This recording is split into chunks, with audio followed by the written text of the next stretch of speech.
తెనాలి రామకృష్ణ తీర్పులో అద్భుతమైన 2 కథలు. ఒక కథలో ఒక వ్యక్తి పెళ్లి చేసుకోవాలనుకుంటాడు. పెళ్లి చేసుకోవాల్సిన డబ్బులు అవసరమై వేరొక వ్యక్తి దగ్గర అప్పు చేస్తాడు.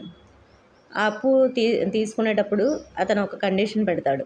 ఒకవేళ నువ్వు అప్పు తీర్చలేకపోతే నీ నీ ఒంట్లోది కేజీ మాంసం తీసుకుంటానని పేపర్ మీద రాయించుకుంటాడు. ఇంకా ఆ వ్యక్తి పెళ్ళైపోయినాక కొన్ని రోజులకి మళ్ళీ తిరిగి వస్తాడు.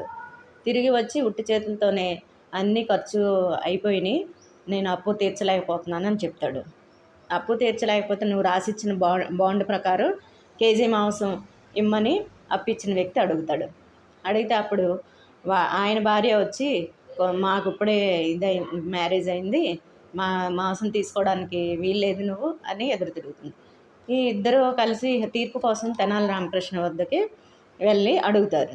అడిగినప్పుడు చెప్తాడు, మరి కేజీ మాంసం ఇస్తానని నువ్వు రాసిచ్చావు కాబట్టి ఇవ్వాల్సిందే అని. మళ్ళీ తర్వాత రోజు వస్తారు. వచ్చినాక కత్తి తీసి కేజీ మాంసం తీసుకోవడానికి ఆ వ్యక్తి రాగానే తెనాలి రామకృష్ణ ఒక్క నిమిషం ఆగు అని చెప్తాడు. నువ్వు కేజీ మాంసం అని పేపర్ మీద రాయించుకున్నావు, కేజీ మాంసమే తీసుకో, ఒక్క రక్తం చుక్క అంటినా సరే కింద పడినా సరే నీ తల తీసేస్తానని చెప్తాడు. అది అసలైన తీర్పు. అంటే ఏదైనా సరే న్యాయం ఉండాలి. న్యాయాన్ని ఆలోచించి తెలివిగా చెప్పడమే తెనాలి రామకృష్ణ యొక్క తీర్పు. ఇంకొక కథలో నలుగురు కొడుకులు తండ్రి ఆస్తిని పంచుకుంటారు. పంచుకున్నప్పుడు చిన్న అతను అమాయకుడు, తెలివిలేనివాడు. ముగ్గురు అన్నదమ్ములు పెద్దగా ఉన్న ఆయన వాళ్ళు ఎక్కువ తీసుకుంటారు.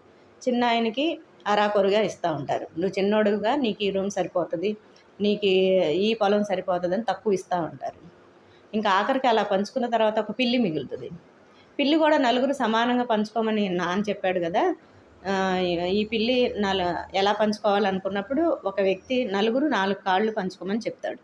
నలుగురు 4 కాళ్ళు పంచుకున్నప్పుడు ఒక కాలు ఇరుగుతుంది. చిన్న ఆయనకి వచ్చిన వాటా కాలు ఇరిగిపోతుంది. ఆ ఇరిగిన కాలుకి కట్టుకడితే ఆ కాలు కట్టుకట్టిన దానికి నిప్పు అంటుకొని పత్తికి అంటుకొని మొత్తం పత్తి అంతా కాలిపోతుంది. కాలిపోతే ఈ స్టోరీ కూడా తెనాలి రామకృష్ణ దగ్గరికి తీర్పు కోసం వెళ్తుంది. అయితే ఆయన చెప్తాడు, మీరు మీ నాన్న సరిగ్గా పంచుకోమని చెప్పిన ఆస్తిలో చిన్న ఆయనకి అన్యాయం చేశారు. ఆయన తప్పేం లేదు. ఆయనకు వచ్చిన వాటా కాలు ఇరిగింది కాబట్టి ఆయన తప్పేం లేదు. మిగతా 3 కాళ్ళే ఆ పిల్లి కాళ్ళు నడుచుకుంటూ వెళ్ళి ఆ మంట అంటుకోవడానికి కారణం మీ ముగ్గురే. మీ వల్ల అది అంటుకుందని మీరే